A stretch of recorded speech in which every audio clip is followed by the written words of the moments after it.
Salut à tous, je suis ravi de vous retrouver pour cette nouvelle vidéo sur Sneak Peek. Aujourd'hui, on parle de la Air Jordan 4 Nigel Sylvester Brick by Brick. Un modèle qui, à mon avis, est déjà candidate pour être une des plus belles paires de l'année. La paire de l'année, pourquoi pas? On verra, il y a encore quand même pas mal de temps. Mais après 3 mois, être quasiment assuré d'être dans le top 3 ou même parfois top 5 de tous les spécialistes, c'est très rare. Et cette paire, elle le mérite. Tout d'abord, elle a été conçue donc par Nigel Sylvester en collaboration avec Jordan. Nigel, il est signé depuis très longtemps chez Jordan. Il a déjà fait des Jordan 1. Il a son modèle, la Jordan 4 RM, qui est une version plus basse de la Jordan 4, qui est pensée d'ailleurs pour faire du BMX. Toutes ces collaborations ont en commun ce petit souche. On reviendra dessus sur le design. C'est quelqu'un qui a grandi à New York, dans un environnement où il y a énormément de bâtiments en briques. Et donc, c'est ce qu'il a voulu vraiment représenter aussi, ses origines, la manière dont il se construit au quotidien, dont il construit sa carrière, dont il construit ses succès. On voit quelqu'un qui est quand même assez humble, assez cool. On a vu dans les différents launchs qu'il a pu faire, il y a eu un pré-launch à New York qui était un énorme succès. Il a distribué des t-shirts, c'était vraiment une ambiance de dingue. Et malgré tout, il va pouvoir aussi nous proposer des produits qui sont hyper innovants dans l'approche. Et c'est ce qu'on demande quand on a une collab comme celle-ci en 2025. On a déjà vu énormément de coloris sur l'Air Jordan 4. Moi-même, je pense que j'en ai eu quasiment une dizaine de paires depuis que j'ai commencé à porter des Air Jordan. Mais des comme celle-ci, on n'en a pas. Tout d'abord, on voit que les matériaux qui ont été choisis sont de très grande qualité. On voit que si par exemple le daim qui est ici, on passe le doigt dessus, je pense que vous le voyez à la caméra, ça va changer de couleur. Donc ça indique vraiment un niveau de qualité qui est très élevé, très important. Ensuite, l'assemblage global de la paire qui est vraiment excellent. Et puis le choix des couleurs, c'est vrai que c'est pas forcément évident de porter une paire comme celle-ci. Alors aujourd'hui, j'ai choisi de porter un hoodie vert kaki qui est à mon avis une couleur qui va bien se marier. On est sur une paire qui sera peut-être d'ailleurs un peu plus automnale d'une certaine manière dans son approche, mais qui à mon avis peut aussi être portée tout à fait au mois de juillet avec un short beige. Voilà, on peut vraiment apporter sa touche perso avec cette paire. Beaucoup de personnes ont mis les lacets blancs. Alors moi, je ne changerai pas les lacets parce que c'est une paire qui m'a été gentiment prêtée par Thomas. Et d'ailleurs, je te remercie Thomas pour que je puisse faire cette review. Donc c'est génial d'avoir comme ça notre communauté. C'est ce qui me plaît aussi dans le fait d'avoir cette chaîne YouTube. C'est que des gens me disent, tiens, on peut faire une review ensemble, qu'on puisse discuter de sneakers ensemble. C'est vraiment le moment le plus agréable, le plus sympa. Encore une fois, hein, comme je dis, les passions, elles sont à leur meilleure quand on les partage. Donc vraiment, le fait d'avoir cette paire aujourd'hui et de pouvoir vous proposer une review, c'est quelque chose que j'apprécie énormément. Donc encore merci à toi Thomas. Pour revenir à ce que je disais à l'instant, la partie matériaux de cette paire, ce qui est le plus surprenant quand on la prend en main et qui n'est pas forcément simple à voir quand on voit les photos, c'est cette partie, donc la partie avant qu'on appelle souvent la mud guard, c'est-à-dire ce qui est censé vraiment protéger vos orteils lorsque vous jouez au basket ou lorsqu'on fait pourquoi pas du skate. Et ici on est sur quelque chose, un matériau, un cuir qui a été traité de manière un petit peu spéciale. Il est légèrement durci il a une texture de brique, donc ça c'est vraiment fou. On n'a pas l'habitude de voir ça du tout sur une Jordan 4 et ça rend, je trouve, cet avant encore plus particulier, encore plus sympa et on est vraiment dans la thématique à 100%. L'autre élément que j'apprécie énormément, ce sont les touches de blanc. Je parlais des lacets à l'instant qu'on va pouvoir customiser puisqu'ils sont inclus dans la boîte, ces lacets blancs. Mais on va aussi avoir donc du blanc sur la semelle intermédiaire et également sur la semelle extérieure. Ça offre un pop et donc ça contraste. J'en parlais récemment dans ma review de la Air Jordan 9 Cool Grey. Lorsqu'on a comme ça du ton sur ton sur ton, si on avait par exemple un autre rouge ici, ça serait pas forcément très gracieux, on s'en lasserait sans doute un petit peu plus vite. Alors qu'ici, avec le blanc, qu'on retrouve également sur le swoosh et puis sur un détail dont on parlera juste après, eh bien, on a vraiment un contraste, ça attire l'œil et ça donne un équilibre global à la paire qui est vraiment pour le coup très réussi. Et puis si on s'éloigne un petit peu du BMX, on peut penser qu'avec le rouge du cercle et le blanc du filet, on est quand même un peu dans l'environnement basket également. C'est quelque chose qui m'a plu forcément en tant que basketteur.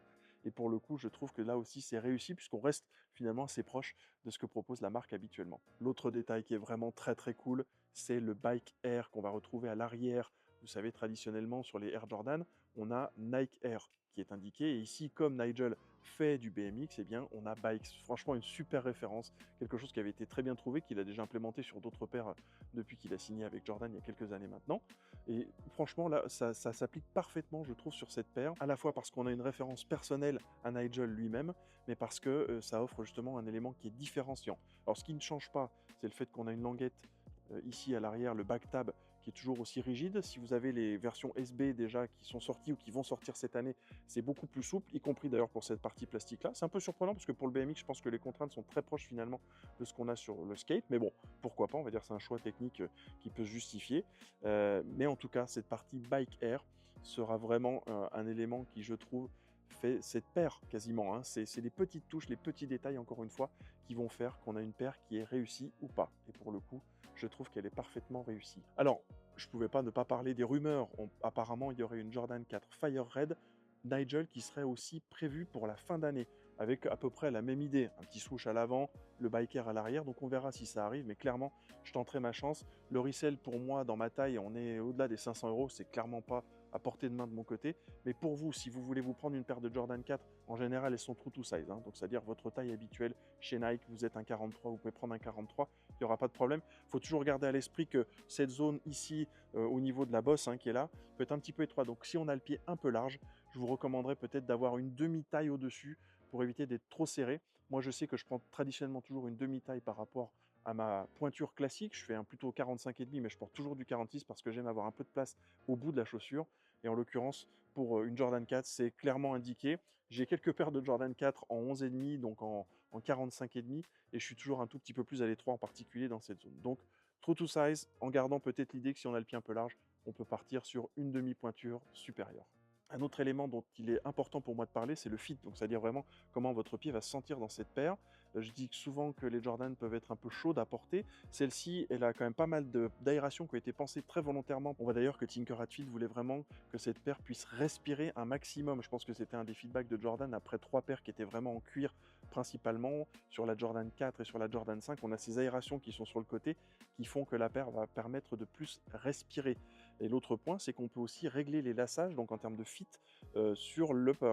Donc ici au milieu, on est sur un lassage classique, mais les petites couronnes qui vont se trouver ici et ici permettent d'ajuster vraiment le serrage de la chaussure comme on le souhaite. Donc franchement, n'hésitez pas à en tirer parti, surtout si vous passez sur le lacet blanc, c'est le moment peut-être d'avoir un peu moins de lacet en bas pour avoir un petit peu plus de place, ou alors sur le dessus justement de serrer un petit peu plus haut, un petit peu plus bas en fonction de ce que vous aimez. La Jordan 4 ne serait rien sans sa languette, et donc c'est une languette un peu comme sur la Jordan 3 qui va remonter assez haut, qui est un petit peu plus épaisse, un petit peu plus rembourrée par rapport au Jordan 3 Black Cement notamment qu'on a vu en fin d'année dernière. Je serais curieux de voir sur la Jordan 4 White Cement qui va sortir au printemps si on aura le même fit, le même confort par rapport à ça. La seule chose qui change finalement sur cette languette, c'est à l'arrière où on a d'habitude une étiquette avec marqué Air Jordan, et ici c'est écrit Jordan Biking Co, établi en 2017. Et oui, effectivement, c'est l'année où notre ami Nigel a signé avec Jordan, et donc vraiment cette branche dédiée au biking est né à ce moment-là pour Jordan. L'autre point, vous pouvez le voir à l'intérieur de la chaussure, c'est sur cette semelle intérieure, la mention du Go,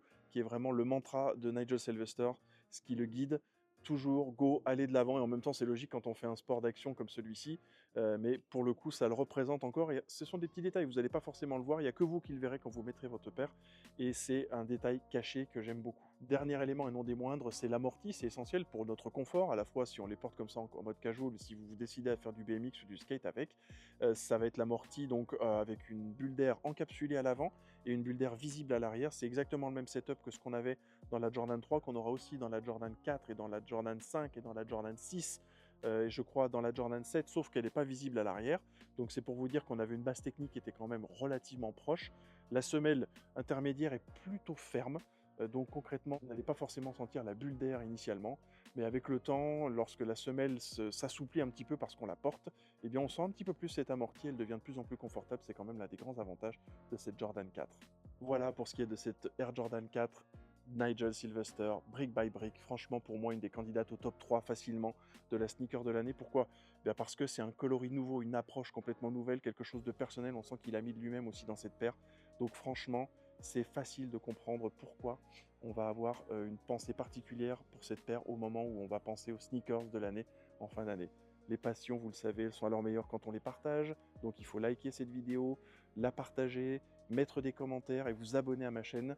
On a dépassé le cap des 100 abonnés, c'est très cool, je suis super content et j'ai envie que ça continue. Donc j'ai confiance dans ce que je vous propose pour que ça vous plaise. En attendant, je vous dis à bientôt sur Sneak Peek pour une nouvelle vidéo. Bye!